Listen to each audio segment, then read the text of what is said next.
exploring new economic activities that can supplement their traditional lifestyles. Through farmer field schools, local knowledge and outside insights are tested, validated, and integrated in the context of Karamoja. Veronica is part of a special sort of field school, a junior farmer field and life school.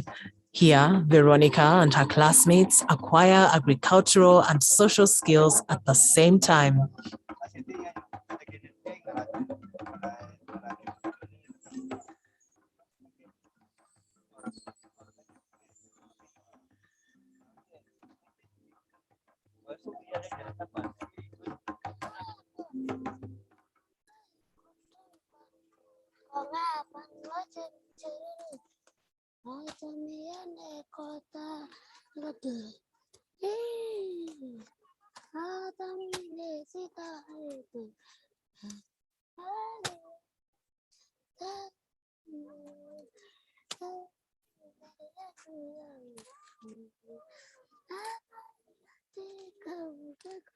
Using the support and training provided by the Food and Agriculture Organization of the United Nations through the field school, Veronica is now able to sell crops in nearby Amudat town, bringing in extra income for the family.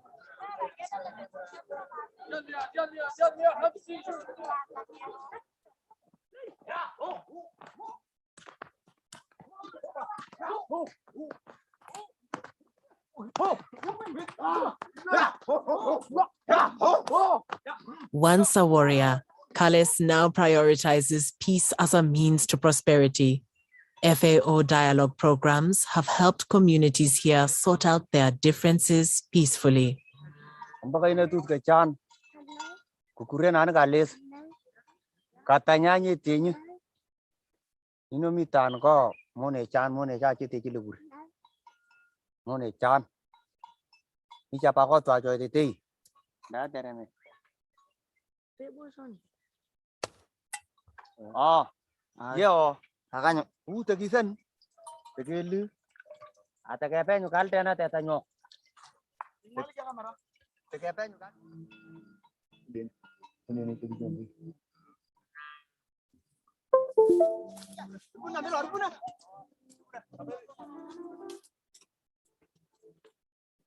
Starting in the early 2000s and supported by partners such as FAO, governments in the Karamoja have increasingly focused on disarming warriors and investing in peace and stability while intensifying efforts aimed at economic and social development.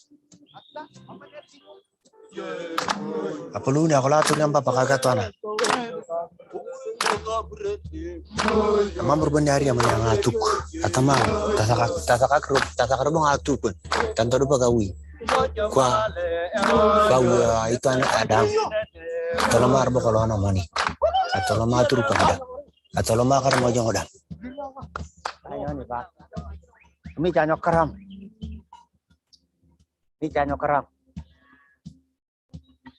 kau beris kecan jadi cuma ngetiti lur Jaja tu ada period ki perio iko kai ki multo kisan kelen tene atata kal kemis karami pa koro nyaman ile nya lagi sekiti agi sekiti ngaror ki besiara aga changi pi ke changi. Diseases that affect the animals people rely on represent another major challenge to Karamoja people's ability to feed themselves and their families. Dr. Merisia is the County Chief Veterinary Officer in West Pokot, Kenya. When there is an outbreak of a disease, it can actually kill 70% of the livestock, even up to 90%. When pastures lose their livestock, that is their only source of livelihood. You can imagine now they will not have no food, nutrition and death, so there can be a disaster. So we need this is the only source of their livelihood. Now, so our mandate measurement is to control those diseases, and at the same time to use treatment and then some extension. It is important for the two countries to work together, because when these people have not, they don't know what is a border. They cross freely to Uganda and back, and they cross with the animals. So we need to work together to control these diseases, so that when they go to Uganda, they are healthy. When they come back, they are healthy, and they go there for pasture and water. Then they come to Kenya for markets. So we want healthy animals to fetch good prices. So we need to work together to address these diseases.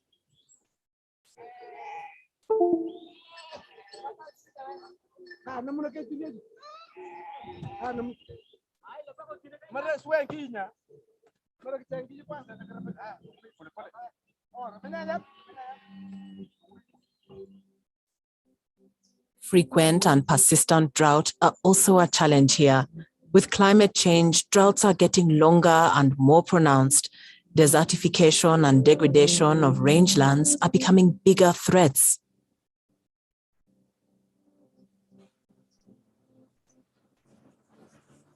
The climate is actually changing it's now getting drier.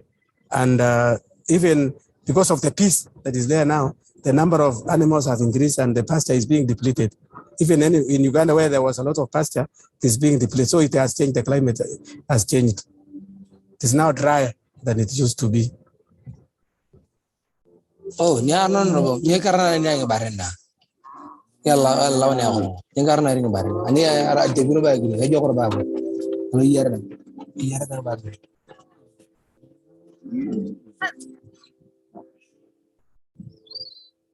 Across the Karamoja, the challenges remain, but traditions endure even as things are changing.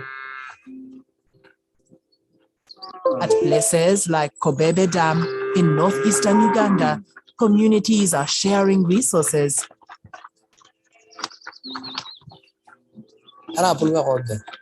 Ania da wini biala boriana yiyada bugu to yara yiyada nya da wini biala kusganda bugu yara tugana nya da wini biala bahrana yidira na kaya ne tangrona boriara ke pulu.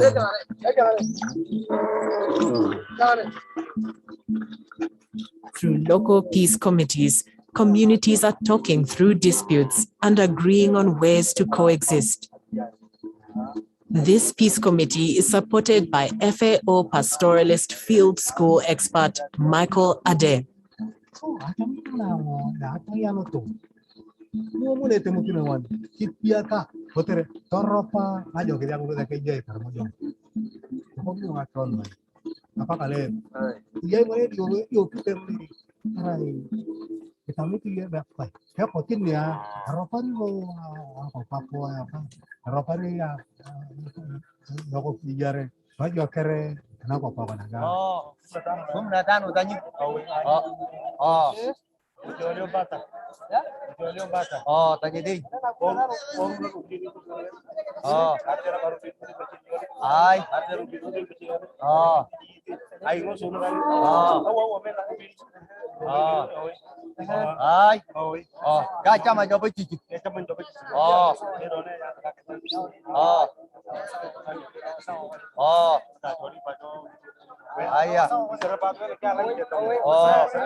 They are now taking their children to school.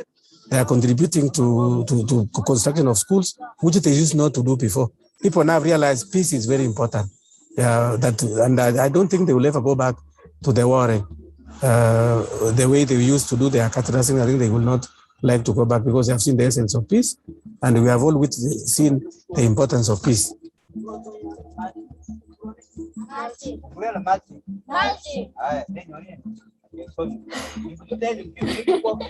Tradition and change can coexist. Karamoja communities, with the support of the Food and Agriculture Organization of the United Nations, have shown that they can share and co-manage natural resources, avoiding conflicts before they erupt. This has made it easier for governments to facilitate cross-border movement of animals, boosting trade and commerce, and to provide veterinary care to enable increased production. People here have learned new ways to earn a living too. Although firmly grounded in their traditional ways, the people of the Karamoja are on a new path to greater peace and prosperity.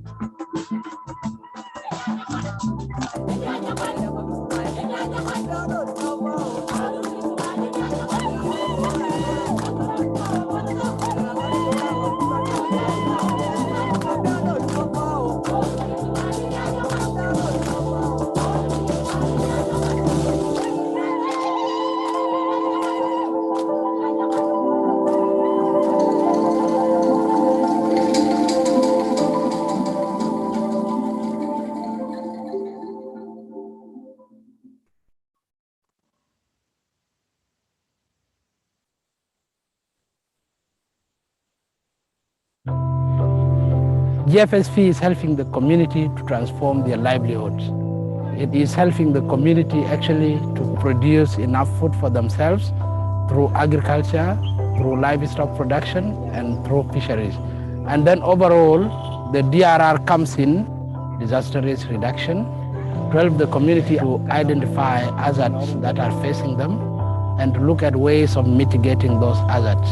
And once they are resilient enough, then they will be able to produce more, and then they are able to be self-sufficient and their livelihoods are transformed. And this is how GFSP is really helping a lot. The work of GFSP is very, very vital in this community, especially in Jonglei State, in the reduction of food dependency. The food for assets and communities working for food is actually a new concept in Jonglei State. The people came to get used to free things, to free food, but we came back and this is one of the greatest achievements of GFSP. We changed the concept of the communities.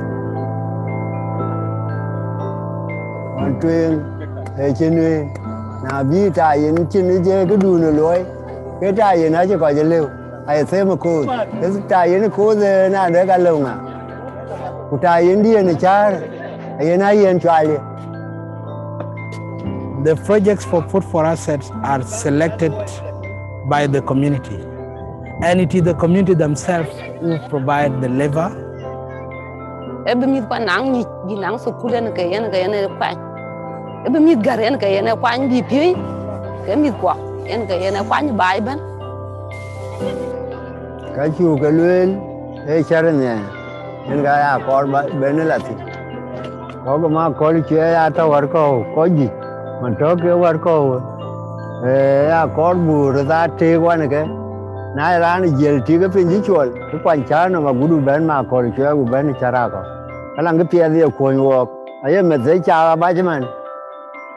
The feeder roads that GFSP builds in the communities are really important, especially when it comes to security.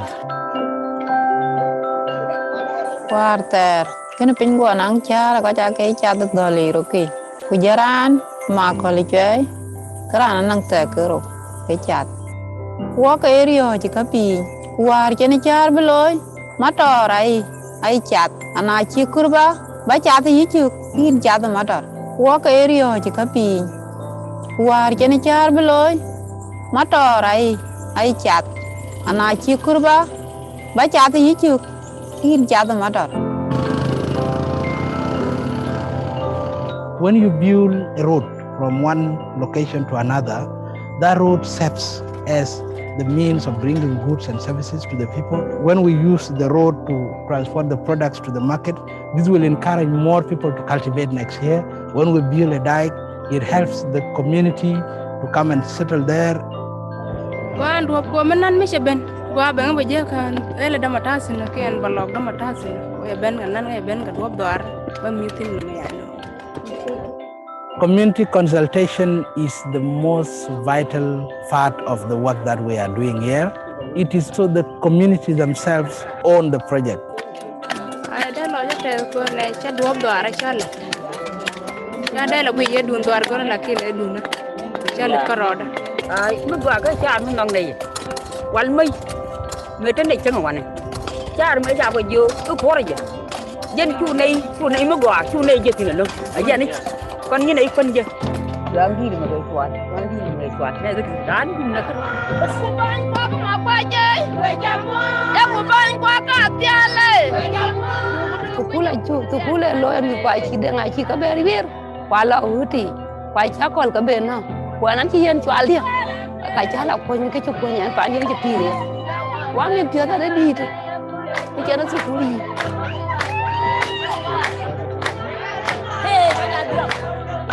The projects that we build, the assets that we build in Jonglei State have really changed life and are really very, very important to the communities. The Jonglei Food Security Program or project, it is very helpful to the government of South Sudan. This food for asset or the asset itself, they are helping the community. The government is appreciating it and the community also, they are appreciating it. The communities are ready for their own development, put their own future in their own hands, and actually be able to go to the next step.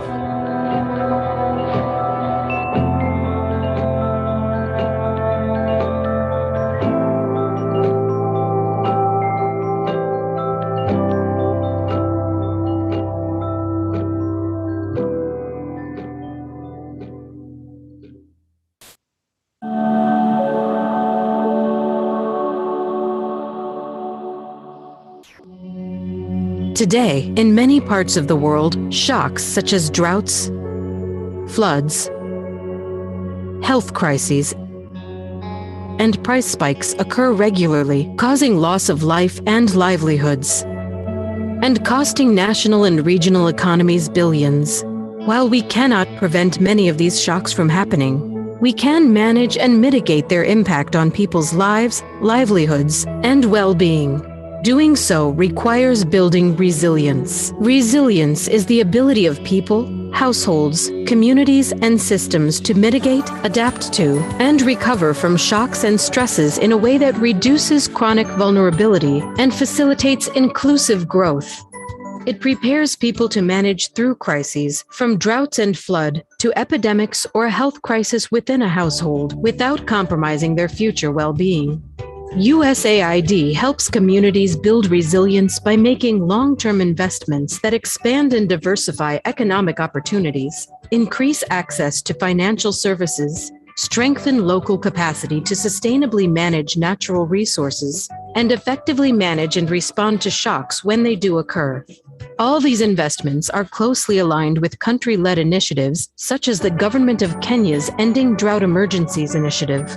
In just a few short years, this partnership has helped reduce poverty and hunger and improve access to water and dietary diversity in Kenya's northern arid lands. It has also provided a platform for more effectively responding to droughts when they do occur. USAID's initial efforts have focused on people and places subject to recurrent crises that result in repeat large-scale humanitarian emergencies.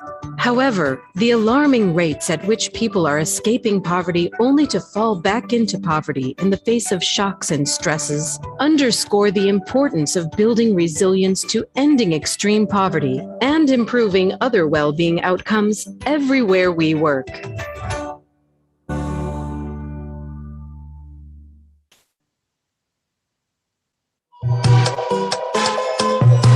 Get real dope instrumentals at Molest Beats.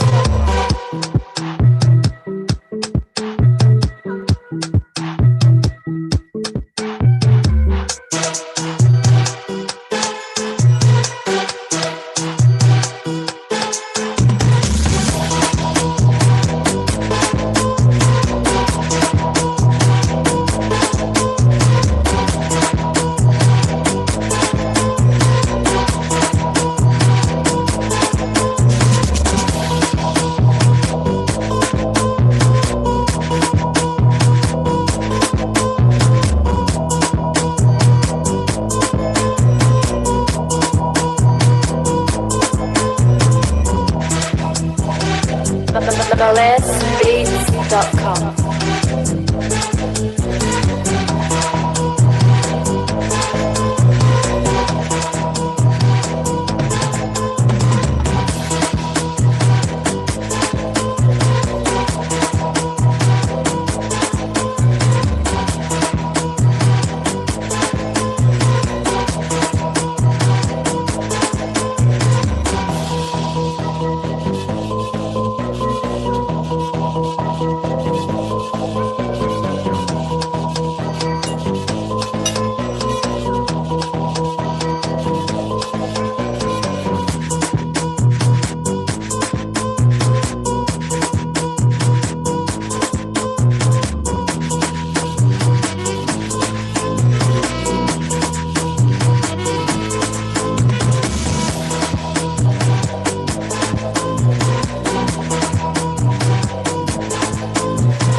Hello, good afternoon, good morning, and we are so glad that you can join us in this second session of the Horn of Africa Resilience Network Learning event. This is the second event this month, and we are so glad that you can join us. We know that we are joined by people from 9 African countries, and in addition to that, we're joined by at least a person from Bangladesh, from Cambodia, Japan, UK, United States. So good morning and good afternoon. And karibu sana. And so that we can interact well, we noted that there are quite a number of you by the name Faith Jockey. That may not be your name. You may have used a common link to get access to this meeting. And so if you can check what your name is, and if you are not Faith Jockey, or you've got a different name than your name, please rename yourself. And to do that, put your cursor against your name. You see several options. One of the options is more, and under more, you'll find rename, and please change your name to your actual name in case you've been given a different name. My name is Joshua Wathanga. I'll be your co-facilitator, and I want to invite my co-facilitator, Ibrahim Somo, if he can join me here so that you can also get to know him.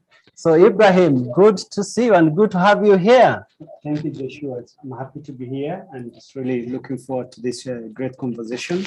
And I think it's timely considering that in Kenya, we're in the middle of a big crisis in regard to drought. Wonderful. I'm glad you mentioned that, although I'm not happy to hear that we are in drought. I know we are. But today we are actually looking at how do we mainstream resilience into development programming. And you would know, and our main speaker is actually the Chief Executive Officer of the National Drought Management Authority, NDMA. NDMA was set up about the same time as the Horn of Africa Resilience Network, around after the 2008 and 2011 drought in the Horn of Africa. Now for you, Ibrahim, presumably this is not theoretical to you. Did you experience this drought? Tell us where you come from, and if you've just read about the drought in the textbooks and articles like some of us. I mean, thank you, Joshua. I think, it's if you're not a northerner, maybe people living across the arid and semi-arid, oftentimes it's difficult to really picture the magnitude of drought. But as a person born and brought up in Garissa, we've really seen the real-time impact of this, because this really affects our day-to-day livelihood, from impact on family, impact on individual household economy, to, of course, to the extent that now that with the new government in place, the devolution, I think it's becoming very difficult to really, respond to the day-to-day community needs. So I think I haven't read from textbook, I haven't really watched from a movie, I've really experienced this real time. And just to give you, the extent or the impact of this is, we are really seeing like a shift of, household roles, where now we have a huge number of pastoralists drop out, because pastoralism is no longer, sustainable for our community because of the changing weather patterns. It's no longer attainable to continue living and using pastoralism as a way of supporting our economy. This has really, in terms of the magnitude, we're talking about family breakage, because we've seen mothers now assuming the roles of fathers as a breadwinners.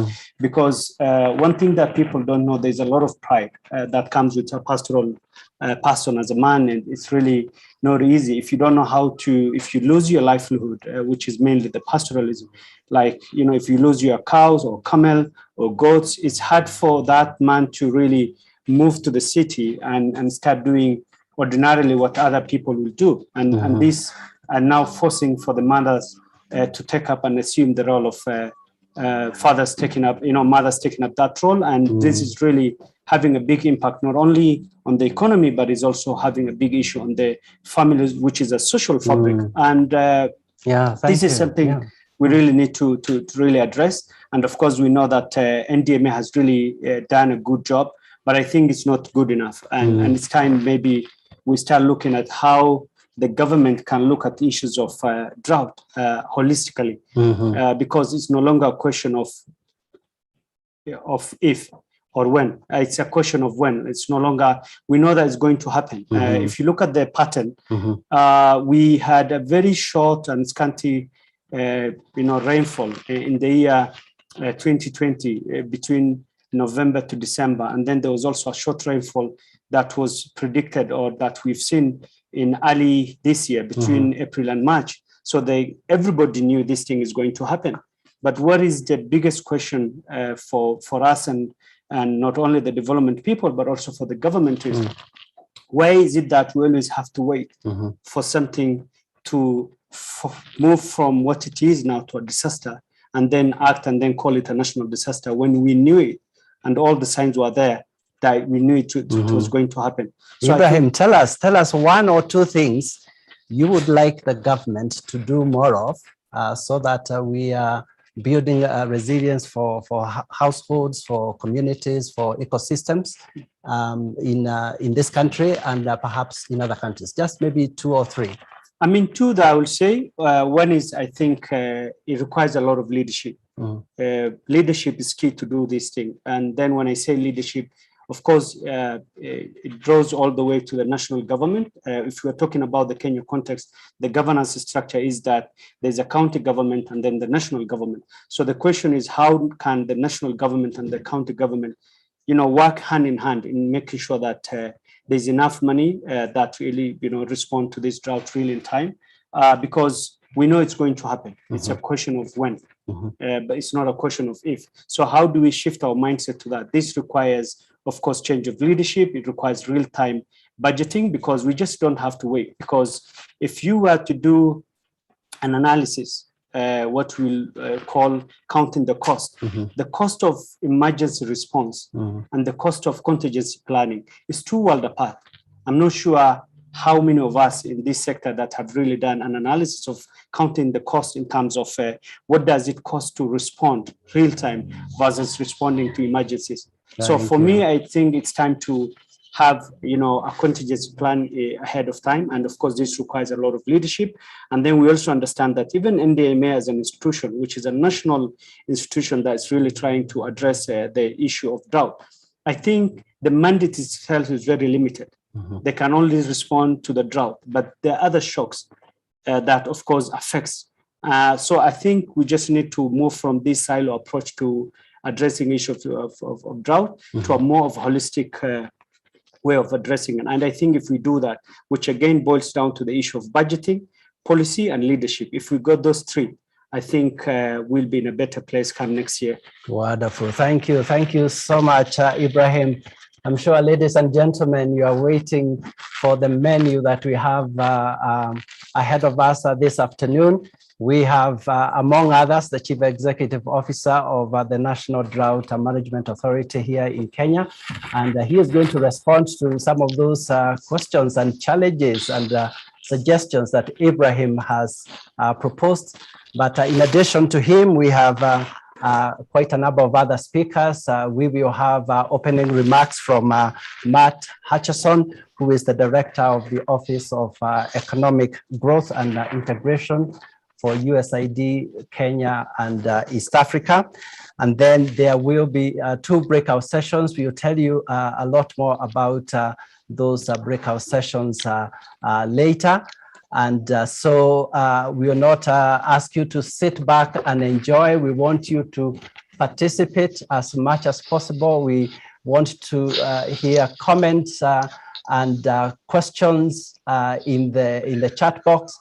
And particularly when the speakers come on, please put your questions there so that we'll be able to respond to some of the conversations and certainly the questions that some of you will ask. And as we mentioned, we really want you to participate.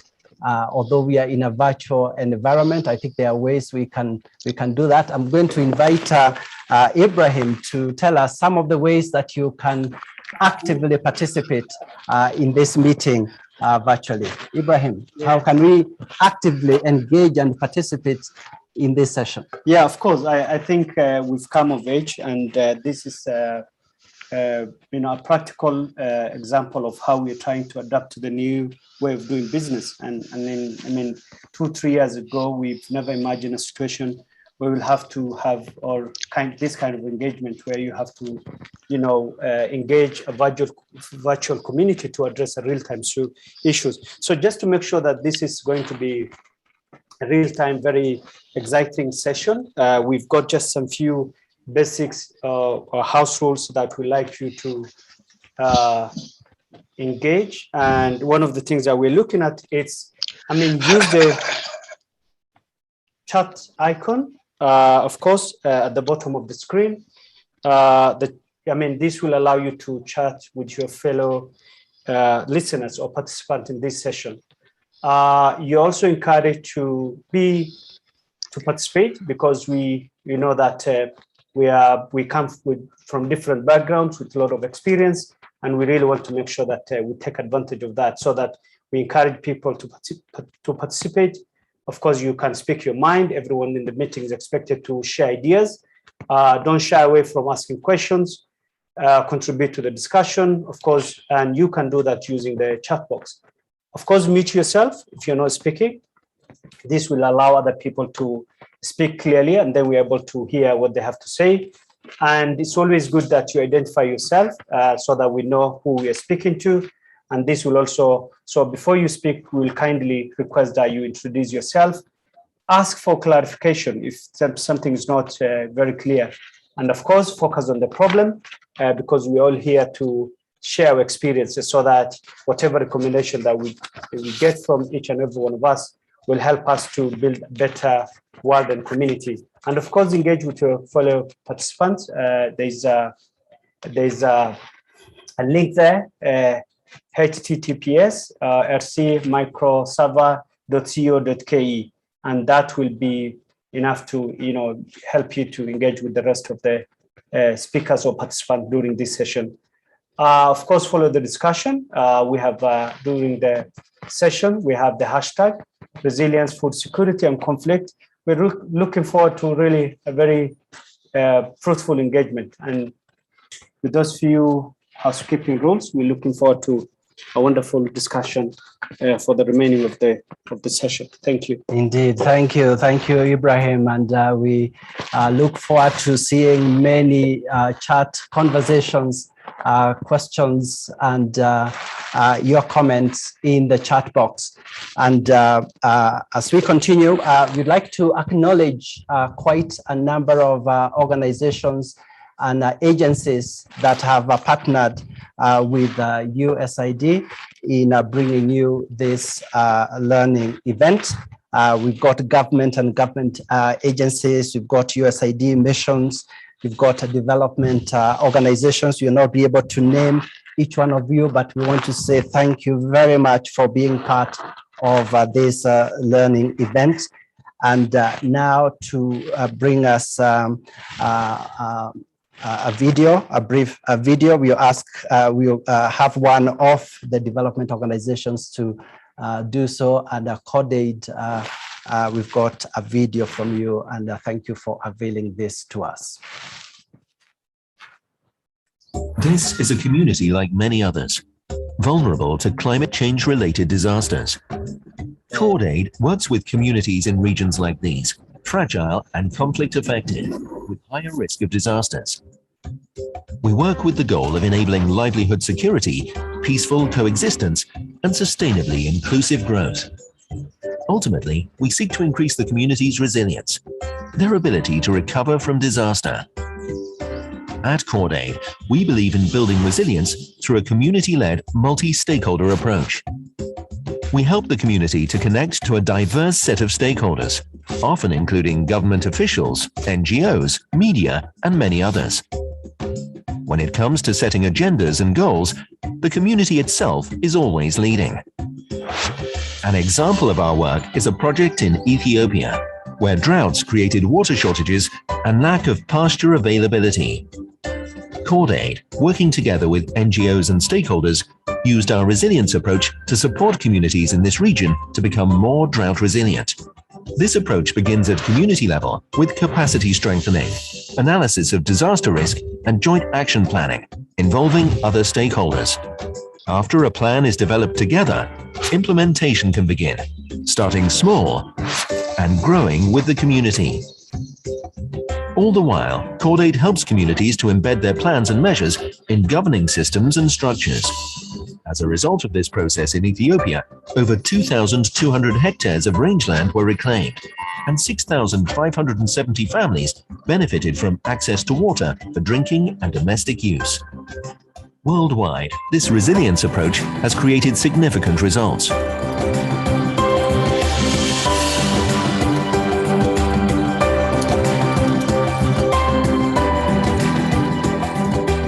Through our community-led, multi-stakeholder approach, we build communities that are flourishing, resilient, and self-reliant in both rural and urban areas.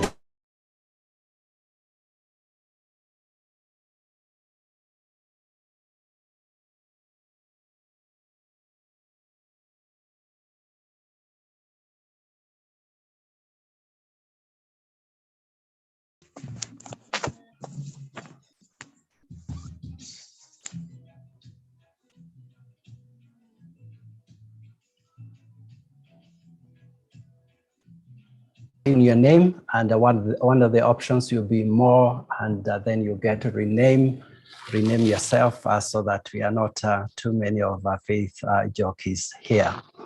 Now to officially welcome you to this learning event, I have the honor of requesting the Chief of Party of Resilience Learning Activity, who are the Secretariat of this learning event, Jim Flock, to come and welcome you and also introduce the opening speaker. Jim.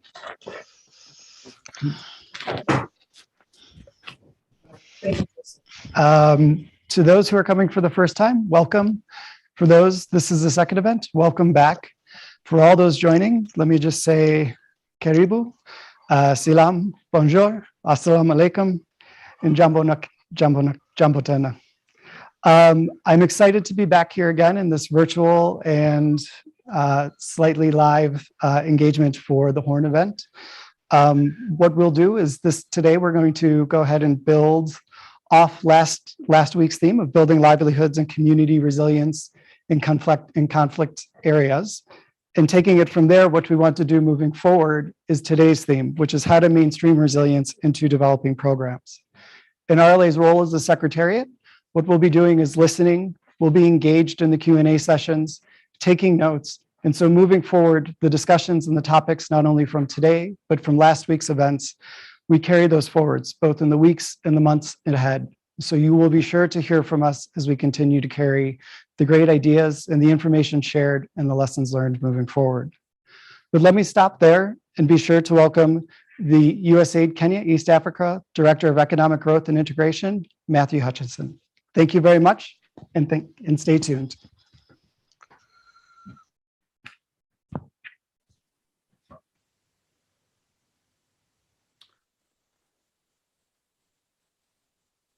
Hi, everyone. It's great to be with you today. My name is Matthew Hutcherson. I'm the director of our Office of Economic Growth and Integration here at the Kenya and East Africa mission. Thank you so much for joining the second annual Horn of Africa Resilience Learning event.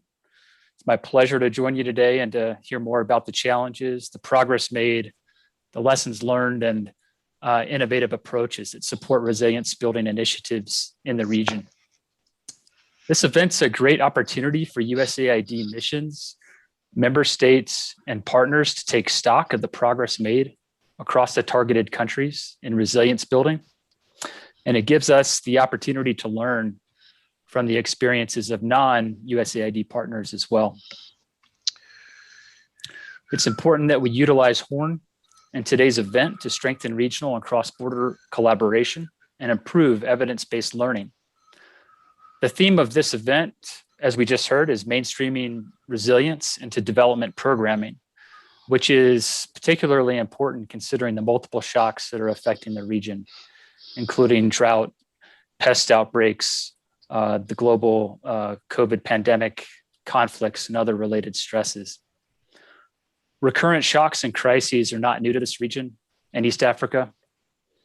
whether they are environmental, such as droughts, floods that are becoming ever more prevalent, or disease epidemics, price fluctuations, and the recent desert locust invasion, the region will continue to experience challenges that transcend borders and impact all of us.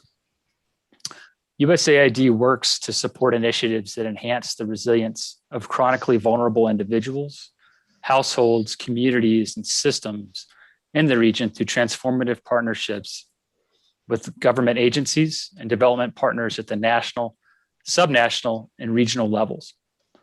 To support country and regional development and growth in the region, USAID aims to increase adaptability to recurrent shocks while reducing the risk of humanitarian crises and improving the social and economic conditions of vulnerable populations. We work to transition communities from being recipients of emergency relief to having the capacity to prepare for and recover from shocks themselves. To achieve these goals, we work closely with national governments, development partners, and regional bodies such as the Intergovernmental Authority on Development, with a renewed emphasis on building resilience and sustainable initiatives. We focus our programs on supporting locally led development by strengthening the capacity of local organizations and institutions, which are best placed to determine sustainable local solutions to local problems and ensure local ownership. Our goal is to strengthen social cohesion and address conflicts and other shocks and stresses that have been a major obstacle in the region. Our support has led to improvements in diversified livelihoods, increased resilience capacities, better early warning and early action, coordinated and joint planning of interventions, and improved government systems to address shocks and stresses in the region. Mainstreaming resilience and climate adaptation into a country's development planning and budgeting is vital and requires a holistic approach guided by local ownership and inclusive strategies. It's important that we support each other and leverage the country's capacity, skills, and commitment to support country level and regional resilience. We encourage member states to be deliberate in mainstreaming resilience into their development plans to ensure that development is sustainable and to help safeguard development gains. Moving forward, USAID is keen to support actions that foster collaboration and use risk-informed and shock-responsive approaches to strengthen and leverage social and natural capital, women's empowerment. This expands viable economic opportunities, strengthens institutions, systems, and government and governance, and improves human capital. These actions are guided by USAID's regional and country development cooperation strategies, which align with government development strategies and action plans of the region. We've also elevated resilience in these strategies, making it a key development objective, which shows our commitment to building resilience in the region. I'm also happy to announce that USAID just launched its Regional Resilience Framework 3.0.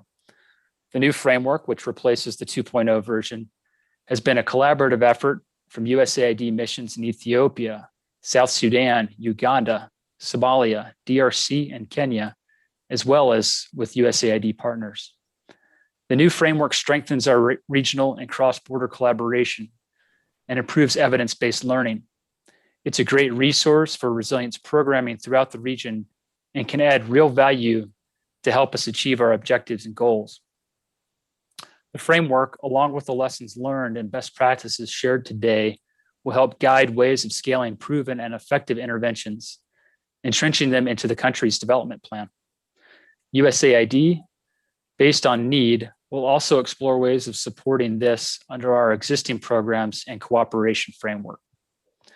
Only together can we achieve resilient systems guided by national and regional priorities.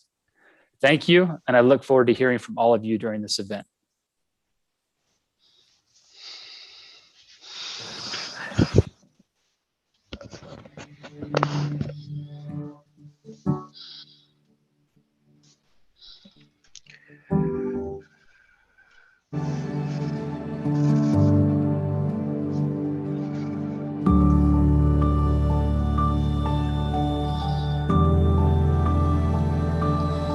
Naitwa Veronica Nalari Linkernas.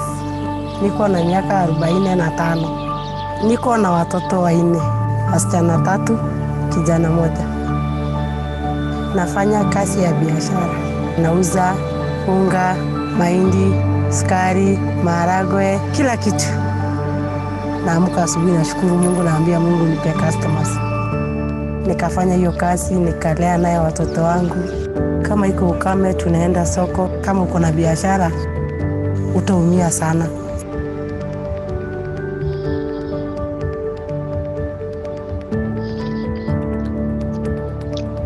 Nilifurahia sana wakati soko ilijengwa. Jua zamani ilikuwa hakuna security. Zamani vitu ilikuwa inaibiwa, siku hizi hakuna kuibiwa. Kazi imekuwa mzuri. Saa hii soko ni mara 4 kwa mwezi. Siku ya soko utaona vitu mingi. Wengine watakuja kununua mbuzi, wengine watauza mboga, matunda. Utasikia harufu nzuri. Utanusa pesa. USAID wamejenga hiyo soko na nimefurahi.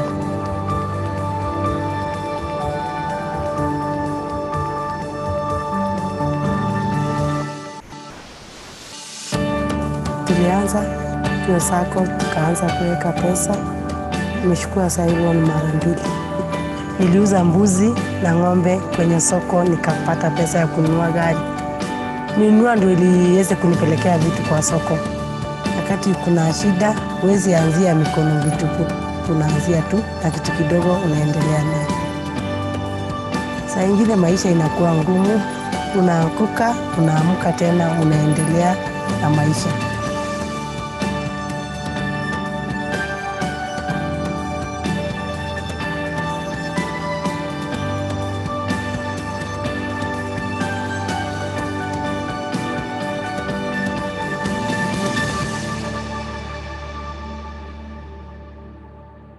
Thank you. That's a wonderful video. And thank you, Matt Hutchison, for those opening remarks.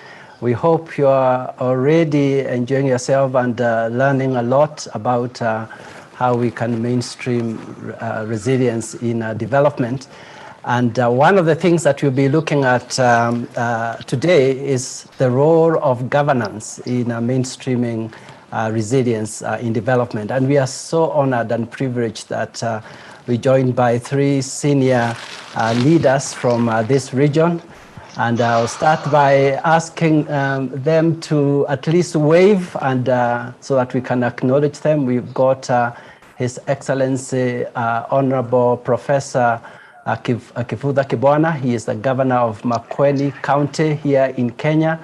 Governor Kibwana, Your Excellency, if you can at least open your video so that we can see you, and if you can wave at us, we will be grateful. If you are in a position to do that, Your Excellency, we will be very happy to acknowledge you. So as soon as you are able to do that, please wave at us.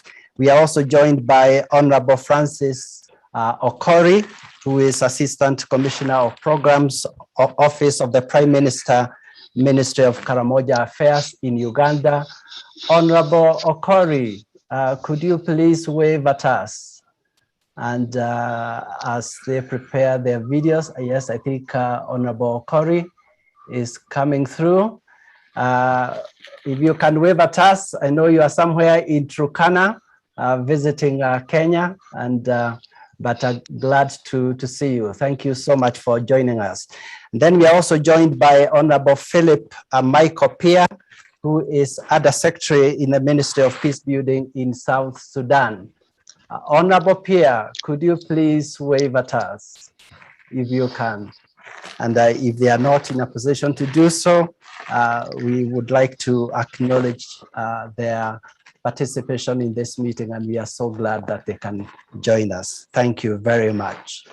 So we mentioned earlier the topic for today's learning event is how we can mainstream resilience into development programming. And before I welcome our keynote speaker, We've got a poll question. We said we would like all of us to participate in this meeting. We want to put up a poll question here. And as you can see, it is on the screen.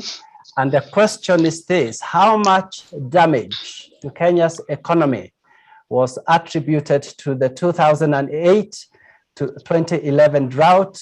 And mind you that Kenya's GDP in 2012 was $50 billion. So how much damage do you think the drought of 2008 to 2011 contributed to the damage of to the economy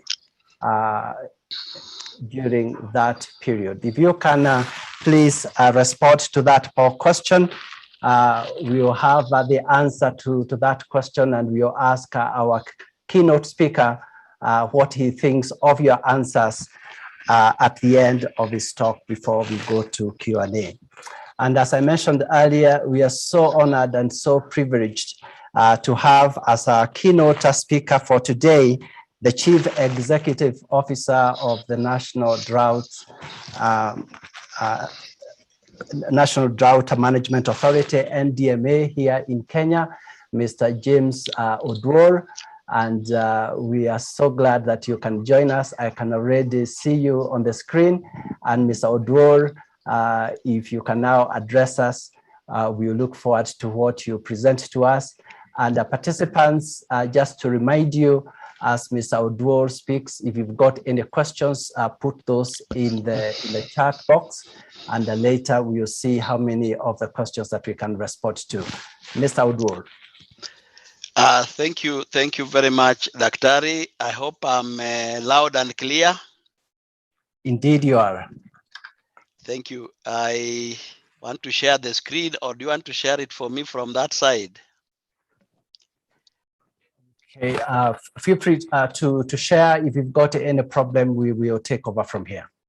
Let's see if it will accept. Wow. Just a minute. Let's see.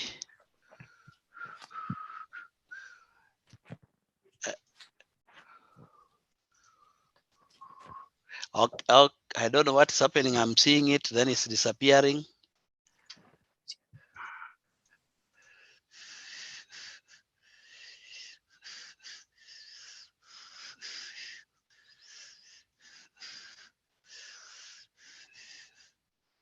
Can you see it now? Yes, we see it. Okay, the problem, you are seeing it and me, I cannot see it. Or is it because, let me see.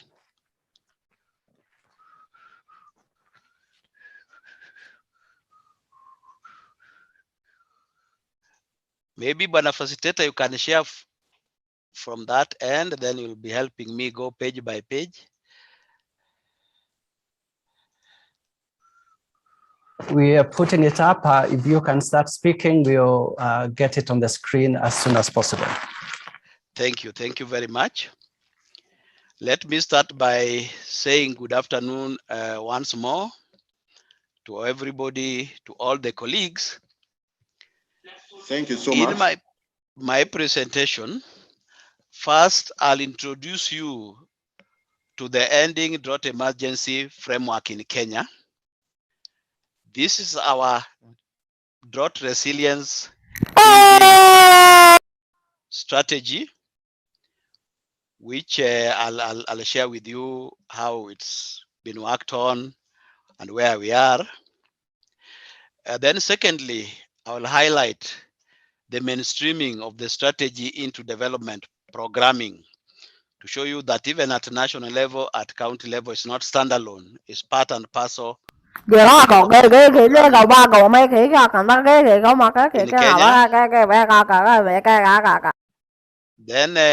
I'll highlight some key activities that we have. I'm hearing some noise in the background. Can you also hear the same? Yes. Yes. Then after that, I'll go to some challenges challenges associated with mainstreaming the resilience. I hope now it's on the screen. You can see it. Good morning. Hello. Yes. Excuse me. I have a question. Hello, can you see it on the screen? I have a question. Yes. What do Africans niggers mean? Hello? Can we continue to the next page, please?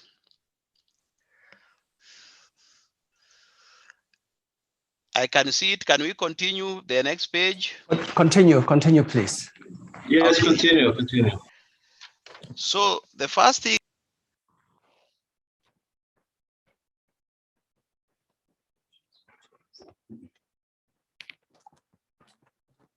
Continue, Ms. Audur. You're in muted. only talking about resilience to drought, let's go to the next page 2. And the way we define it, I know there could be other also definitions.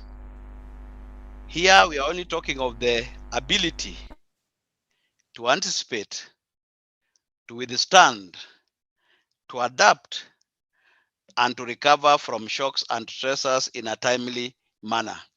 That is resilience. And for us, we are focusing much on resilience to drought. And to strengthen people's ability to do that, what I've just mentioned, it requires well-targeted and long-term investments in integrated manner, as I'll show you later how that one is done. So at the end of the day, the way we frame the resilience, the way we frame it is as a set of capacities required before, during, and after the onset of shocks and stressors. The capacity required is we must anticipate, we must know it is coming. When it's there, we must absorb it, we must be able to survive by it, we must be able to adapt, and we must be able to transform, later recover from it, and continue with life. So that, in our view, is the definition and of resilience. And also we are saying that if you want to achieve that resilience, there are certain factors. Let's go to the next page. There are certain factors, or what we are calling some building blocks, that if available, then it can be achieved very easily and very fast. If not there, then it may not be possible. These are issues like political goodwill in the process of mainstreaming resilience in development. Also the issue of policy and institutional and strategic framework. If those ones not anchored, if it's not anchored well in those ones, it may not work. And then it must be mainstream also in the developing planning process, so that is part and parcel of the other development activities.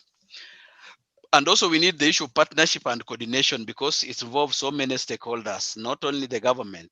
It could be the government, national government, sub-level governments, UN agencies, development partners, NGOs, and therefore there must be a very strong partnership and coordination. Let me just highlight to you political goodwill. Give an example in Kenya, how this one happened. That is the next page, how we achieved that political goodwill. After the 2011 drought, which was the worst actually in the Horn of Africa, it was long lasting, it covered a very, very wide area. The heads of state and governments in the Horn of Africa met in a summit in Nairobi in 2011 to discuss the drought issues and the vulnerability in the Horn of Africa.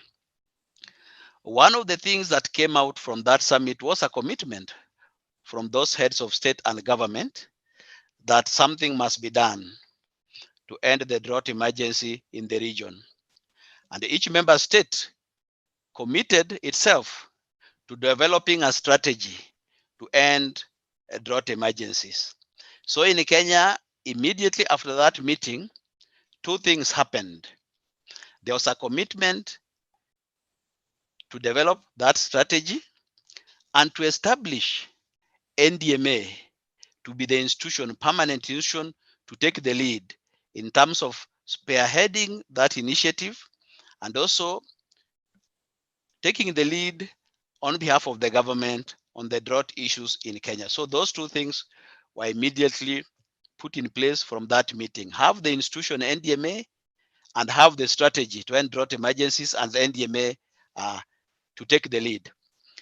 And to make these issues official, because that was what was said in that meeting, now we go to the next page. For them to work, first of all, there was a policy, 2012, sessional paper number 8 of 2012. Policy, national policy for the sustainable development of northern Kenya and other lands. And that policy was adopted so that things could be official, so that things could be as per the regulations and the law. That policy, in that policy, it now officially established the National Drought Management Authority to take the lead and to do the job. And that policy also officially now produced the strategy. So apart from mentioning in them that meeting, they were now made official. And we even went further, and that strategy was developed and approved by the cabinet in December 2012. So from the summit, the policy was there and the policy captured all these issues and they became very official. So in 2015, we had a 10-year ending drought emergency. We are calling it Common Program Framework, which was launched. Why we are calling it Common Program Framework, it is two things in one. We have a document, which is the ending drought emergency, and we have the Common Program Framework, which is an agreement of the stakeholders coming together on how to implement the document. Two things, the documents and the agreement on how it should be implemented by the various stakeholders. So it was signed by the national government representatives, it was signed by the county government representatives and the development partners. And it was agreed that here we have a document and here is how we have agreed that we are going to implement it as all the stakeholders. And then it was also launched in the counties. That's how the NDMA came into being. And that's how our document, the Ending Drought Emergency Strategy, which is Drought Resilience Building Strategy, came into being. Next. As all these were going on, then this document now had to be mainstreamed to be part of the national development planning process. In Kenya, our blueprint for development is called Vision 2030.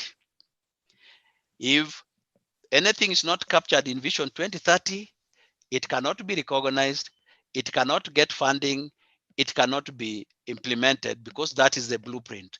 So the next step now, we had to take our Ending Drought Emergency Strategy and put it as part of Vision 2030 so that it can also become part of that blueprint to get the budget and then to be implemented officially.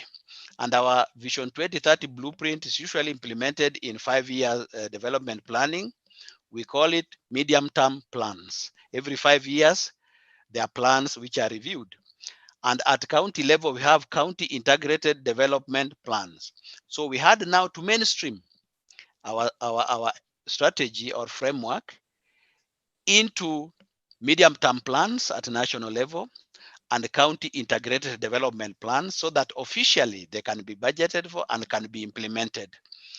And our first medium-term plan 2 was 2013-2017. We mainstreamed the EDE into that plan to become part of Vision 2030. And it was not only a document in that plan. It was not an ordinary document.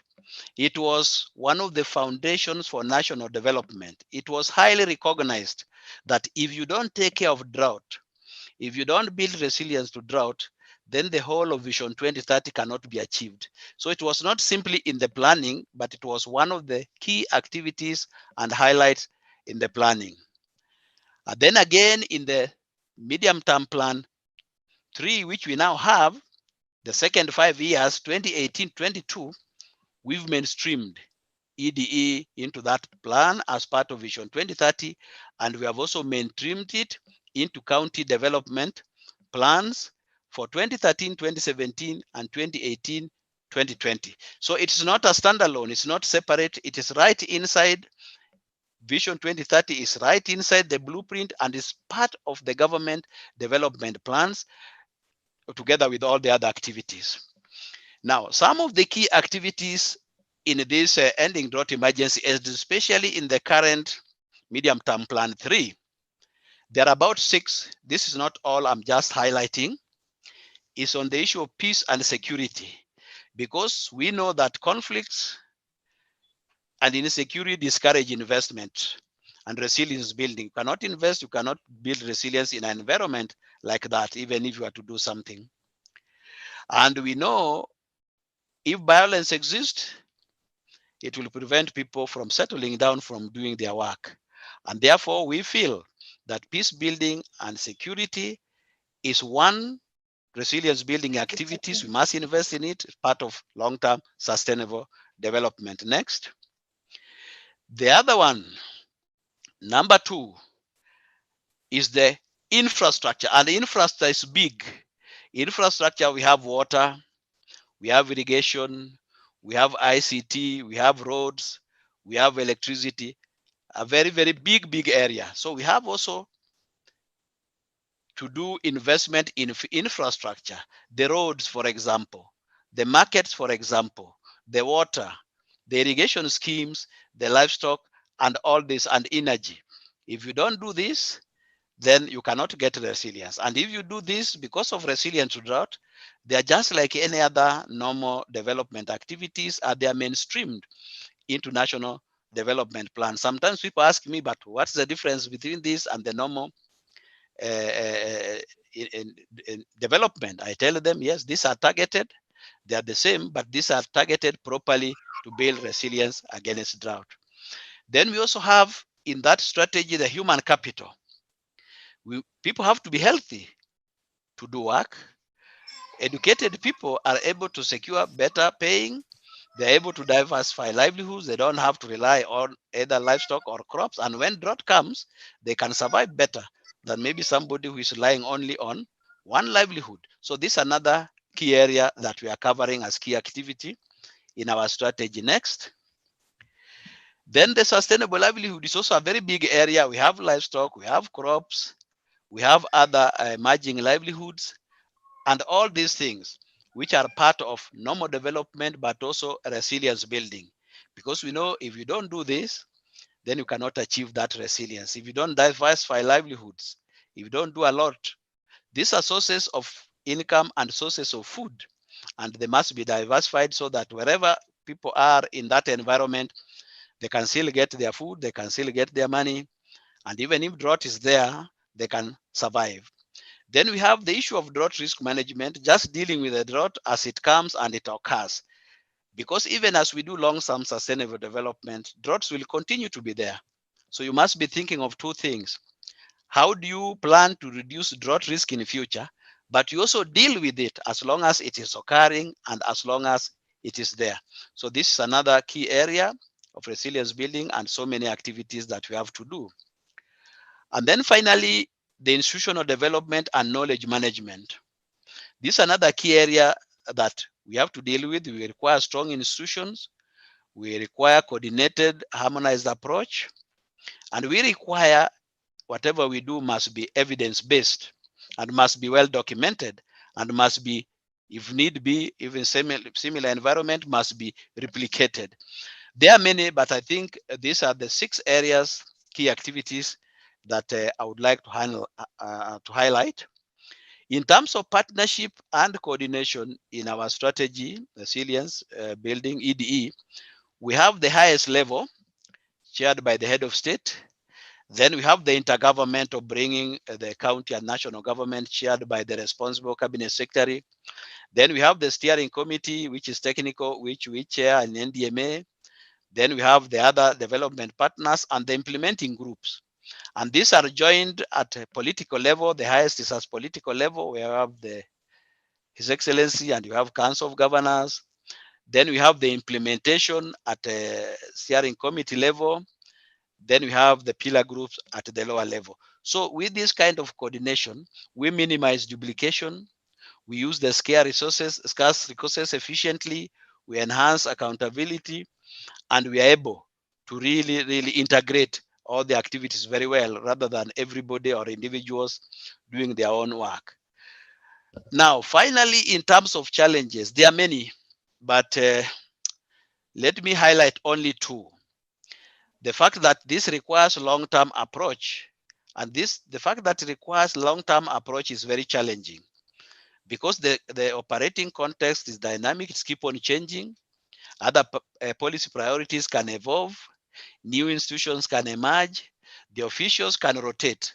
And therefore, this time this thing is happening, we need to renegotiate, we need to do briefings, we need to keep on repeating or doing some of these things as we go along. You cannot do it once and then you say you have ended there. And even other opportunities arise, and these opportunities have to be captured.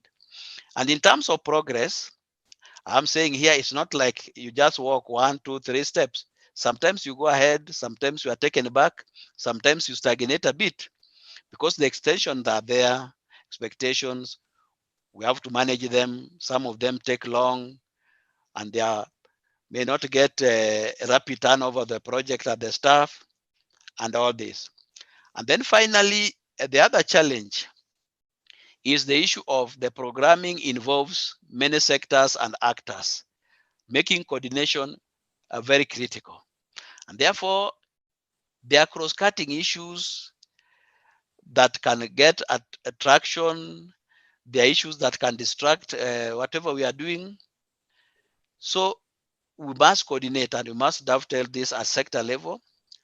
We need strong intergovernmental coordination, national and counties.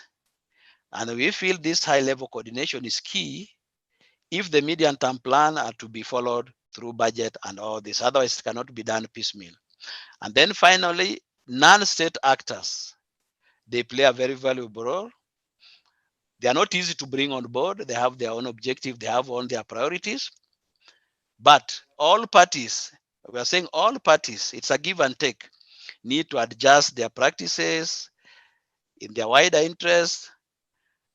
And the way they do, when people come together, then we are saying the benefits can be more, can be significant. So thank you very much. This is the little that I'm able to share with you in the given time. Thank you. Thank you so much, Mr. Oduor, for that talk.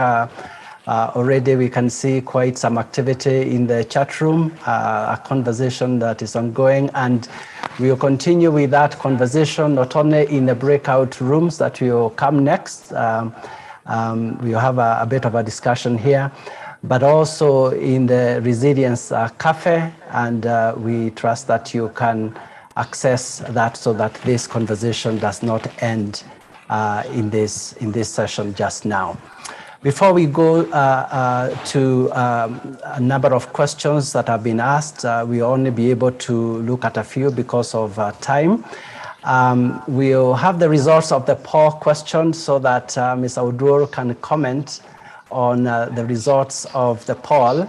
And as you can see from what you have responded, 37% of us have indicated that 12.1 billion US dollars was the damage to Kenya's economy in 2008-2011 drought.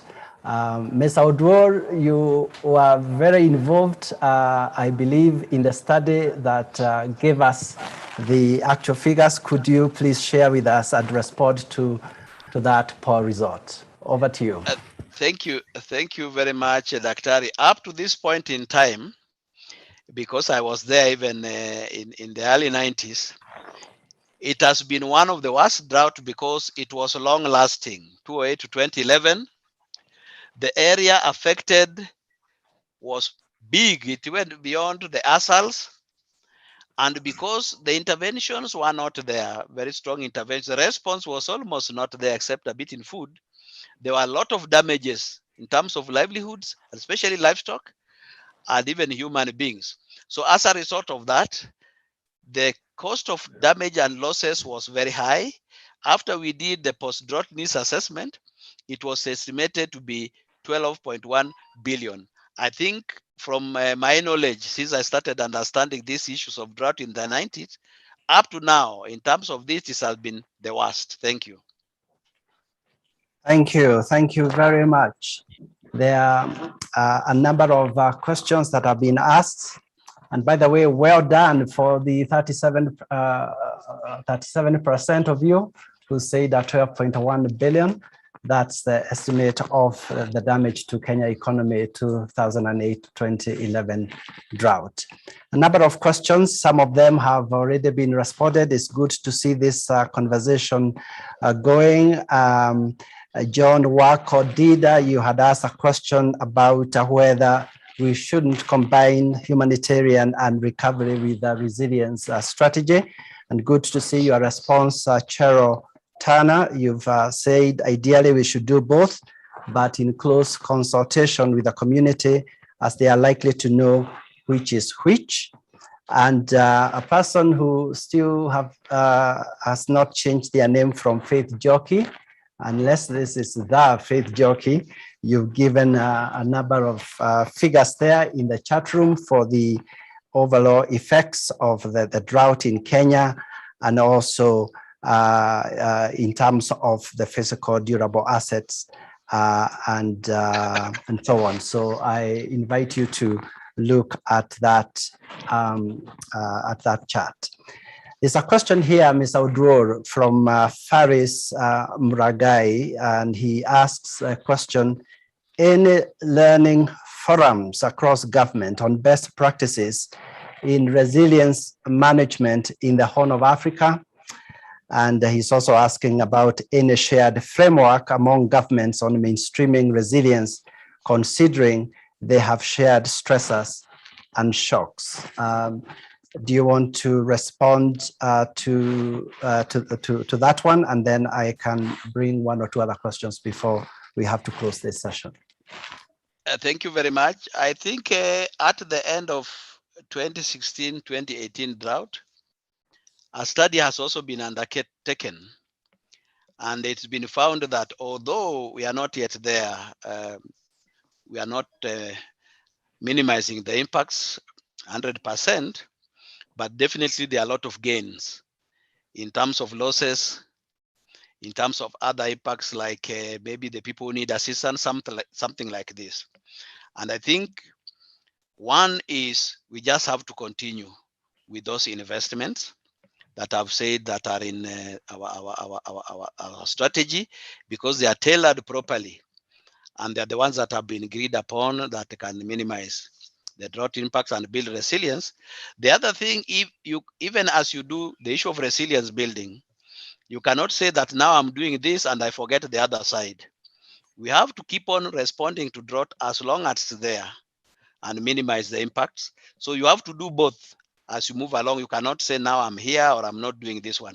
So the best practice is you continue with the resilience building, but also respond timely and effectively to drought when it's there. Sorry, the other one I did not get properly. Okay, it was about any shared framework among governments on mainstreaming resilience. I think when it comes to drought, we only have what I'm talking about, EDE. There's no another one. And remember, it was signed by the national, county government and other stakeholders. The problem, as one of the other facilitator also mentioned when you are starting the program, is that yes, that is a drought. But where is the framework? Where is the resilience building for other hazards like floods, like maybe landslides and all these others? And I can assure you, we are now at a very advanced stage. We are developing a bill actually and is at an advanced stage of what we are calling national disaster risk management strategy, so that at the end of the day, there'll be the drought, but there's also be looking at all the other risks or hazards as we go along. Very good. Thank you. Thank you. I think we've got time for only 2 more questions, and I'll read one from Temesgen Beriso, and the question I'll ask is, what do you wish other countries in the Horn to learn or replicate from your success to aid drought emergencies in Kenya, and what do you seek to apply from other countries too? And there's one more, and you answer them together. The other one is, what is the focus on collaboration and adaptive learning going forward on drought resilience? Thank you. I think we just continue with the collaboration, coordination, and I must mention actually this is an IGAD initiative, and we are implementing the IGAD initiative in Kenya. It's also implemented in the Horn of Africa, in all the IGAD countries, but different stakeholders do it differently. So it is an IGAD initiative, and we go around through the support of IGAD, technical issues and backstopping, and we learn from our experiences from the other countries.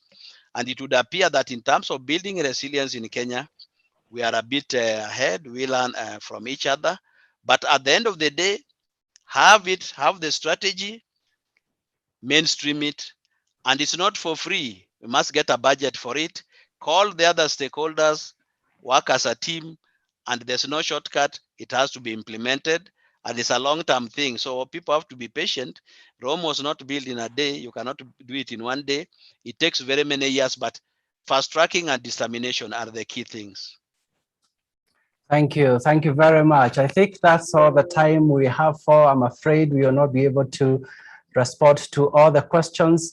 Ms. Audur, we will ask you to work with us in responding to the other questions, and you put the answers in a document that you're going to post on our website. And I hope that we can continue that this conversation in the Resilience Cafe. So thank you so very much, Ms. Audur. If you are in a position where you can upload him virtually, please accept our appreciation for that very wonderful talk. Thank you very much. Thank you. Thank you. A number of the themes that you explored in your talk, Ms. Audur, we're going to now discuss them in the breakout sessions. And I just want to introduce both breakout sessions so that when we are put into those respective rooms, please let's participate there. We will have only 50 minutes for our breakout session. And half of that time will be spent in a panel between a number of panelists. We've got 3 panelists for each of the rooms and 1 moderator. The first breakout room, and you see it on the screen. The theme is strengthening governance, creating an enabling environment for mainstreaming resilience at the local level. And so if you are interested, if you end up in that, the moderator is Claire Ogali, who is the Regional Resilience Lead for USAID East Africa Market Systems Activity. And when you get into that panel, she will introduce the panelists for that panel. And then if you end up in breakout 2, the theme is mainstreaming resilience into local development. You'll be looking at policy and planning. And the moderator for that session is Dr. Josephine Songa, who is the Policy Director at USAID Kenya Crops and Dairy Market Systems Program. As I said, we will have 50 minutes. So if we can now opt for the breakout that you've been put into. and then we'll come back here at plenary. We'll come back here so that we can have a recap, and then we'll be closing together. So please don't go away before you can come back. So please get into your breakout rooms. Thank you.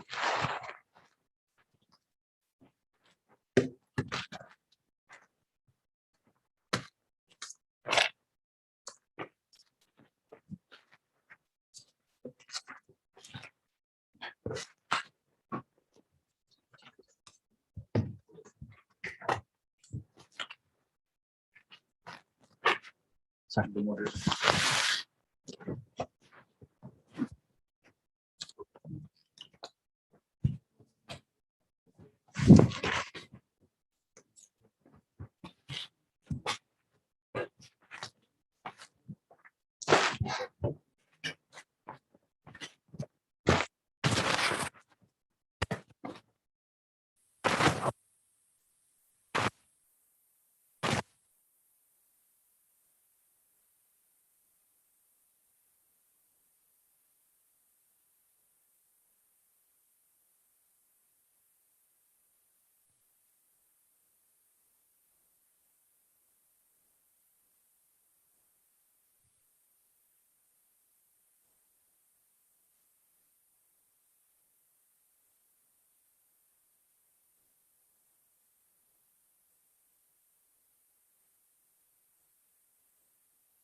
practices, strengthen local capacity to sustainably manage natural resources, and effectively manage and respond to shocks when they do occur.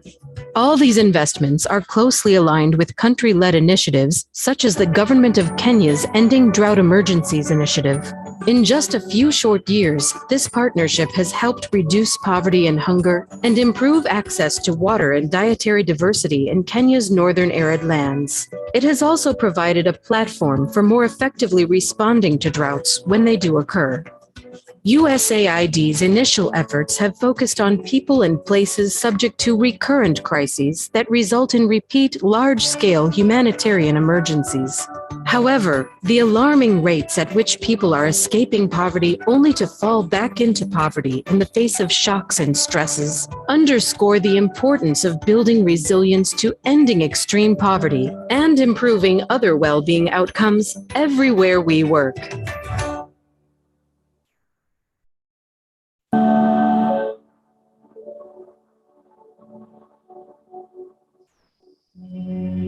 Today, in many parts of the world, shocks such as droughts, floods, health crises, and price spikes occur regularly, causing loss of life and livelihoods, and costing national and regional economies billions.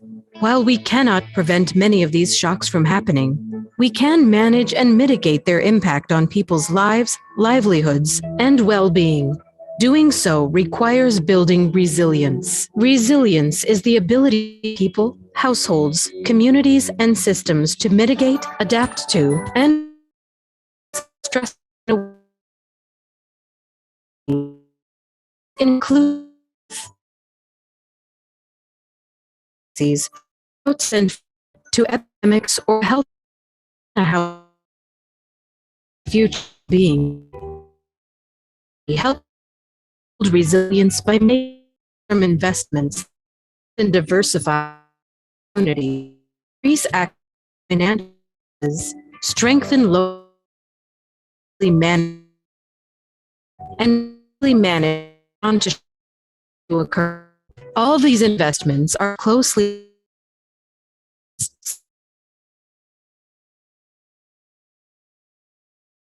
short years to northern area platform effectively occur. ID result in repeat. However, to poverty of building resilience to ending extreme poverty and improving other well-being outcomes everywhere we work.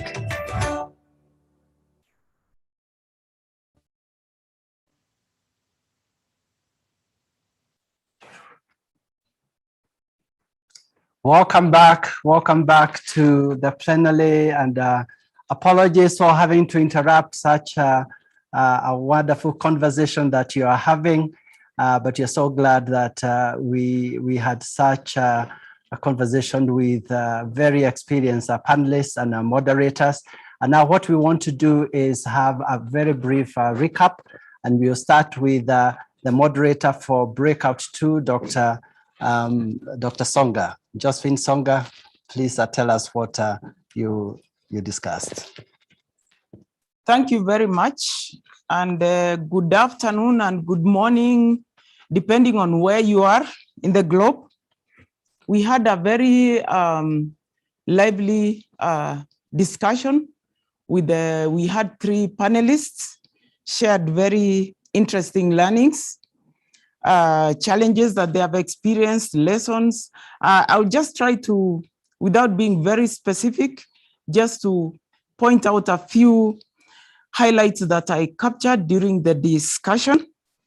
The first one is, what is the role of policy? What's the role of policy in mainstreaming resilience into countries and at a local level in communities?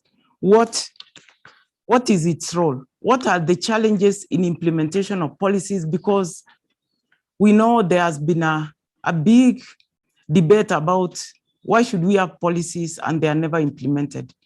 What is the missing link?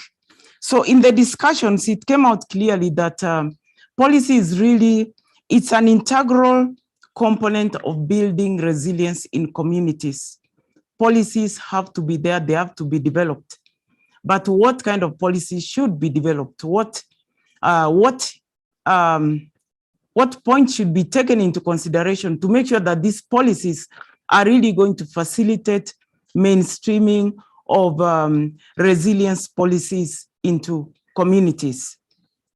First of all, it's very critical to understand that the policy should be demand-driven. We cannot impose policies on communities. They should be demand-driven. And once the development process starts, it's very, very critical that there is engagement of all communities, all players, government, all stakeholders need to be involved. And most of all, it's important also to be very inclusive, to include the women, the youth, so that everybody is on the table, because as we discussed, each one has a role to play in ensuring that we have effective implementable policies. Another issue that came up is that it's very important to facilitate the capacity of the implementers of these policies. The policies can be there. We can say, okay, these policies are going to be implemented, they should be implemented, but sometimes people really don't know how to implement those policies. So what role do development partners have? The role they have is really to build capacities of these communities, the capacities of countries at a higher level, so that they can be able to implement these policies. It also came out clearly that as we develop these policies, it's critical to keep in mind that the timing of bringing on board these policies, the timing of sensitizing the government on these policies, because if you are going to sensitize the decision makers at the right time, in line with the government cycle, for example, for budgeting, then you have higher chances of those policies being implemented, because we know one of the key reasons why policies are not implemented is lack of resources for implementation. Another issue that came out is that it came out very clearly that if we are going to have resilience policies that are going to work, it's very important for the players that are helping government, development partners, to ensure that a very thorough risk analysis is undertaken to be sure that whatever you are addressing is really a problem. I also mentioned earlier, community engagement is very critical. It's also important to realize and recognize that there is indigenous knowledge. This kept coming up. We need to know that there is some indigenous knowledge that is already existing in those communities. We just need to pick that up and maybe, panel beat a bit and then bring it back to the communities. In that way, there are higher chances of adoption of those resilience policies. There are also discussions on some resilience models that have been tried out and found to be very effective. But what really came out is that when bringing out these recommendations to communities, it's very important to keep whatever interventions that you are trying to transfer very simple. Use a stepwise approach. Don't go with very big ideas, because then communities will close up. So the approach that you use is very critical for success in whatever you want to do. Then I think last but not least, the media. The media play a very critical role in ensuring that everybody gets to hear what needs to be done. So we need to work along with the media as we come up with these great ideas and we want them taken up. I think that's all that I have, Joshua, for the participants today. Thank you, Dr. Songa. That really was a great summary. And for those of us who are not in that breakout room, I'm sure our appetites were whetted, and hopefully you can look at the recording and also the notes that will be in the website for more information. So thank you very much. We'll now go to the recap of breakout room number 1, and Claire, if you can join us from where you are to give us that recap. Thank you very much, Claire. Thank you, Joshua. Thank you, Joshua. I just want to first apologize to my group members because there was quite some interesting discussions and we were cut short because of time, which we understand is never enough, especially when something is quite interesting as resilience issues and how to mainstream it at the local level. So we had quite a diverse set of panelists, and some of the things that came out is that there's need to work through and with communities to ensure sustainability. We need the communities to be able to identify the priority areas, and then these priority areas have to be integrated in the national level and local level planning. This will ensure sustainability and will ensure that resilience actions are mainstreamed from the local level to the national level. There's also the aspect of adopting a multi-sectoral approach to enhance sustainability, because resilience is not a one sector issue. We have to adopt a multi-sectoral approach to enhance sustainability. There was also the issue of coordinating efforts between stakeholders, and here we are looking at the public sector actors, we are looking at the private sector actors, we are looking at the communities to enhance synergy between the local and the national governments. The other issue that came up was having an overall development plan for the countries or for the counties or for the regions, where all efforts towards resilience can be responding to, other than having one-on-one short-term projects that are not well focused. Have an overall development plan that all the development projects, all the development actions will then fit into. This will enhance resilience, it will enhance ownership, and it will ensure that all actions are responding to the priorities of the communities, to the priorities of the country. And then the other issue was a cross-border issue in terms of, especially for an area like Karamoja. So this is a landscape that cuts across Kenya, Uganda, South Sudan, Ethiopia, and approaches in any actions of resilience in this area have to take a cross-border approach, respecting the different actors at that level, and ensuring that any activities or innovations respect that particular landscape. They should not just be country-driven, so they should adopt a cross-border strategy. And then finally, there's the issue of enhancing community self-reliance, so that we have locally driven approaches, locally led approaches, and these will enhance local ownership of any action. Thank you, Joshua. Over to you. Thank you very much, Claire. That was a very helpful summary. And yet, let me just mention that we'll be producing a report that will be shared. So a number of these things that you're not able to follow because you are not in the one breakout or the other will be shared later. And now to bring this learning event to a close, we are so privileged and so happy to have Andre Marshon. He is a resilience advisor from the Center of Resilience at the USAID Bureau of Resilience and Food Security. And he's going to briefly address the question that we are all asking: how do we move into action plans for the country and regional levels? So Andre, if you can help us with that, and we are so grateful that you are here to speak to us. Andre. Thank you. Can you hear me? We can hear you clearly. Excellent. So first of all, I want to say it's an honor to give these closing remarks. This is a really impressive program. And I want to make a few points and stress a couple things that I think are important. First, we're really impressed by the locally and nationally led and managed and owned resilience programming efforts, and we really encourage you to continue and deepen these investments. We also encourage you to continue to work in and through communities. And we heard a lot of good examples of that, how to do that. That's something that we in Washington don't usually know very well how to do.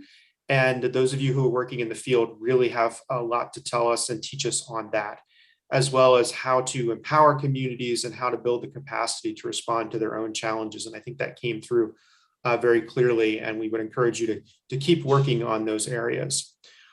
We also want to stress the importance of integrating resilience into development programming, especially planning and budgeting for resilience. We are facing a world of multiple stressors, and that came through in the examples today. But even at a global level, when we look at COVID-19, we look at climate shocks, they've demonstrated that no one is completely immune to the shocks and stresses that threaten development gains. And conflict is yet another challenge in many of the places that we work. And it's important to stress that building resilience matters everywhere and at all scales, even as we need to tailor our approaches to different places that we work. And I think there were some very good examples of that today. The other thing that it requires us to do is to be organized and work together. And I think that came through very strongly in the presentations as well. We want to stress also that multi-sectoral resilience programming is really important, and it has to be supported by coordination and policies. And we've done a number of pieces of evaluation and evidence work over the last few years on our resilience programming. And the evidence is very clear. Comprehensive multi-sectoral interventions have the most impact on strengthening resilience. And so we are continuing to look across sectors and think more carefully about how we can bring resilience concepts into kind of other approaches that we wouldn't normally think of. At USAID, we've been focused a lot on some of that work in the health and education sector to improve our effectiveness. And there was a good example today in one of the presentations from Kenya, talking about efforts to improve access to local, affordable local healthcare as part of resilience programming. And I thought that was really excellent. We also want to stress the interconnected nature of the Horn of Africa in terms of resource utilization and the movement of people, goods, cross-border, and the transboundary element of resilience building. That came through today as well. We can't talk about, for example, Karamoja without talking about the wider region there. And that's also where we need to be thinking about the issues of conflict dynamics and how those things are often cross-border in nature. And that really requires us to think in ways that are a little bit bigger at a different scale, while also thinking about how that works at the local level. I also want to thank the organizers for really bringing together a wide array of missions and looking at the importance of cross-mission, cross-community, and cross-country learning.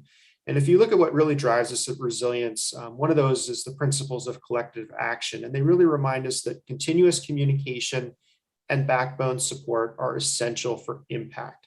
And that is really what we got out of this event. And it is absolutely wonderful to hear from so many of you across so many countries and hear about all of the ways that you are working to build resilience at every level. It's actually incredibly inspirational to those of us who are working at this in Washington. And just a few final reflections. One is that the collective resilience community has come a huge way since the early days of resilience back in 2011 and 2012. And we have made great strides in operationalizing and building the evidence to support the premises of resilience that we laid out in our 2012 policy on building resilience to a current crisis. And the Horn of Africa and all of you have always been a leader in these efforts and have really contributed to our learning and progress in this space. And that can't be stressed enough. Your work is noticed in Washington. It is influencing our work, our resilience portfolio, and it is influencing our high-level USAID policy work and guidance. USAID is currently going through a refresh of its resilience policy as well as developing programming notes. And I can assure you that the experience and examples that all of you shared and are working on are absolutely informing USAID's work at the global level. But most importantly, all of you are doing the hard work on the ground, and we thank you for that. And we continue to keep on with this great work because it's absolutely important and essential. So I'll stop there and let you guys all wrap up. Thank you. Thank you, Andre. That was so special to hear from you, and thanks for the way that you summarized what we learned today and possible ways forward.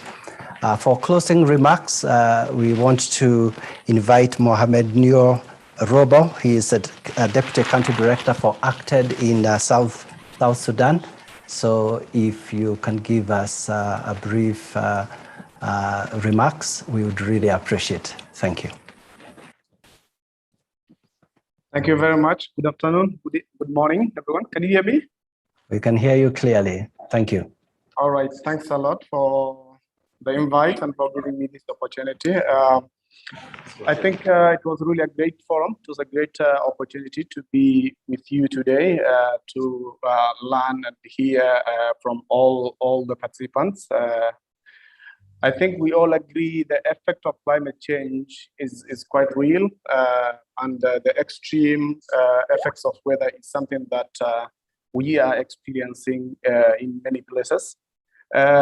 Severe droughts are currently experienced in many parts of East Africa, in the Horn of African region. In South Sudan, where we are working currently, most of the communities are experiencing severe floods. So from my perspective and ACTED experience in terms of implementing resilience programming, resilience building is not just a one-off event. I would say it's a process that requires quite a long time commitment and concerted effort before it reaches it is a successful stage. These areas in the lowland areas of the East Africa, the Horn of Africa, and many places in the Horn do experience flooding, droughts, conflicts, which always turn into a very big disaster in terms of loss of lives and livelihoods. To avert this, there are significant investments that have been made by different partners, different actors on the ground, the government authorities. Those efforts are very much commendable, but unfortunately, I would say resilience of the communities is not built. So with all this investment and our communities are not resilient, the fundamental question that we should be asking ourselves is that what are we not getting right? What are we not getting right for the communities to are not able to become resilient? So I would like to point a few things. What is really important for our communities to become resilient is that, one, we need to focus a lot on the change of the community attitude. Changing the community mindset is very critical for us to realize a resilient communities on the ground. Making sure communities appreciate local problems have always local solutions, and they are ready in terms of having this positive attitude that they should be able to resolve some of the challenges. Secondly, having the community on the driving seat. Always, most of the development partners or the actors, we undermine the knowledge, the skill, and the capacity of the community. So having the community on the driving seat is very critical. The other thing that can make a resilience work is collective action. This is also mentioned during the breakout session discussions. Joint engagement and collective effort is really very critical for resilience to work. Demand-driven programs, always community-led programming is also very key. We need to have the communities leading the programs that are delivered so that they become sustainable. An integrated, interlinked, comprehensive, sequenced, and layered packaging of assistance is also very important, because one sector alone cannot really build the community resilience. So if you are focusing on food production here, you need to have a component of WASH, you need to have a component of food security, a component that improve community livelihoods, marketing sector.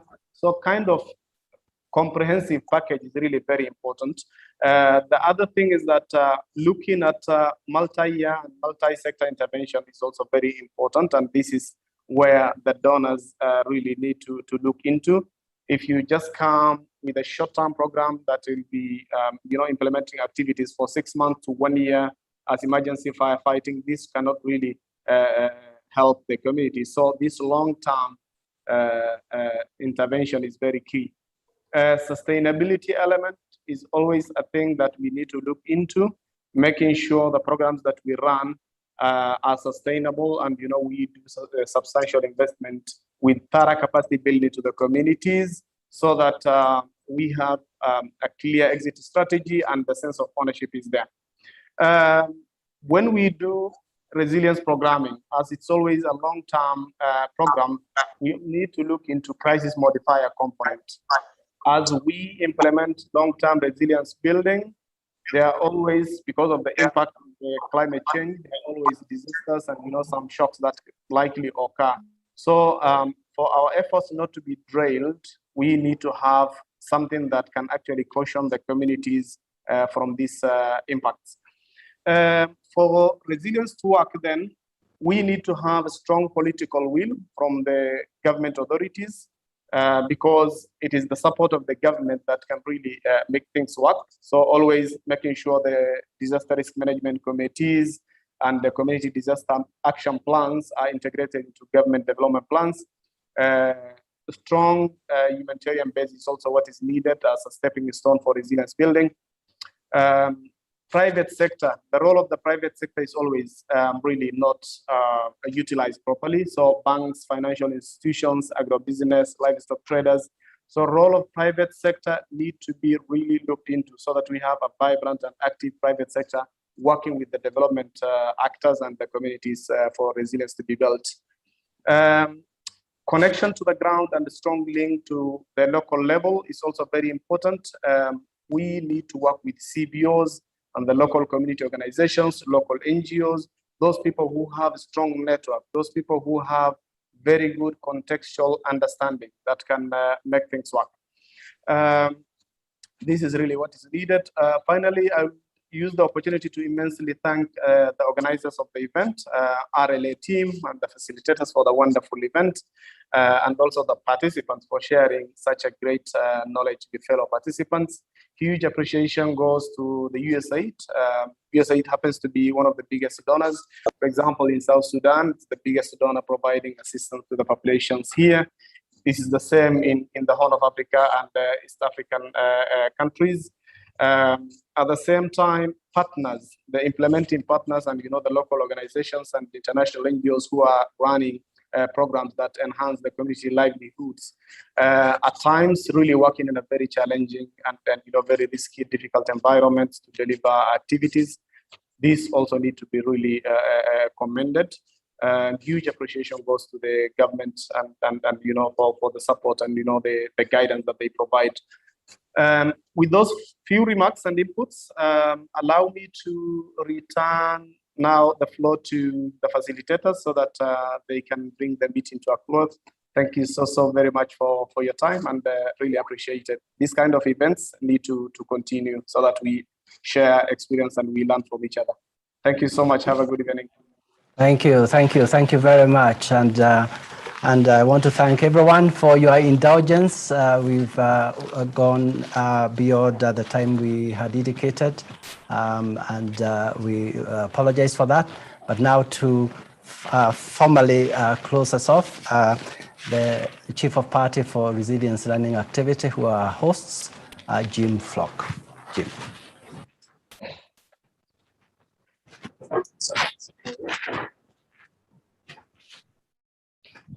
Thank you, everyone. It's with great pleasure, honor, and humility that I'm able to close the two-day sessions today. As I had mentioned earlier, you will hear more from RLA. We'll take all of the good information and all of the feedback and the Q&As, and we'll continue to carry some of these messages forward, either in strategic webinars, standalone conversations, using the cafe. So these conversations, as everyone has discussed, should continue to populate and to evolve as the program continues to carry forward. So we thank everyone for their time, for the keynote speakers, the panelists, everyone that has stayed on through this very long morning or evening. We wish you nothing but the best, safe travels, and be well, and stay tuned. Thank you.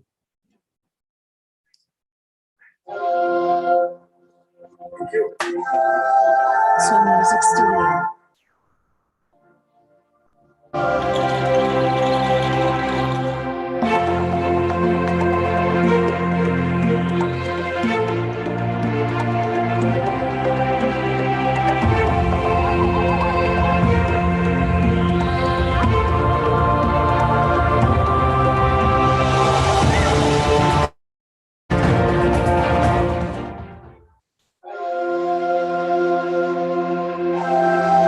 Swing Music Studio.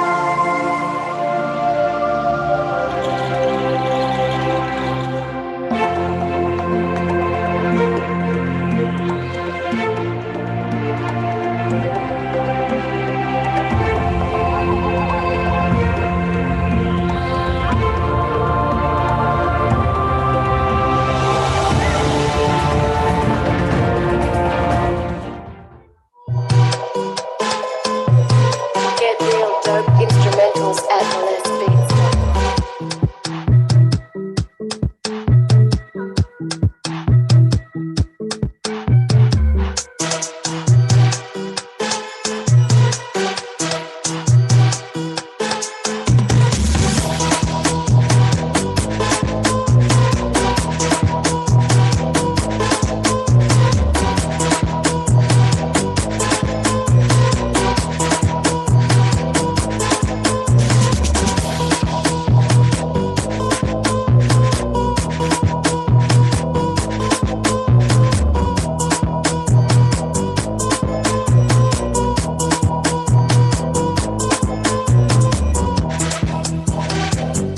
molestbeats.com.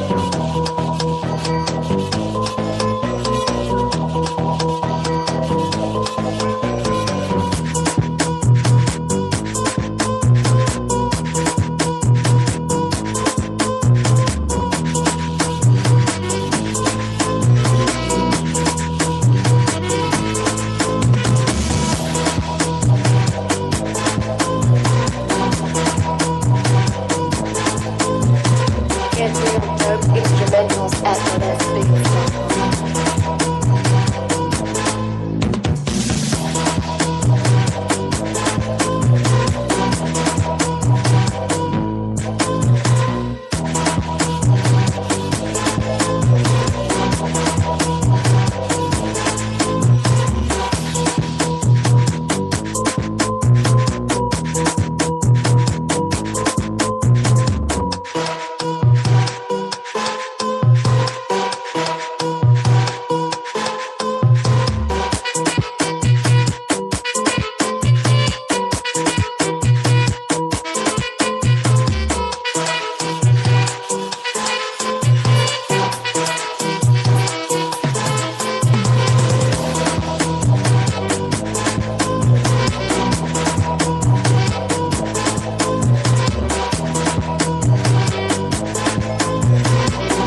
molestbeats.com.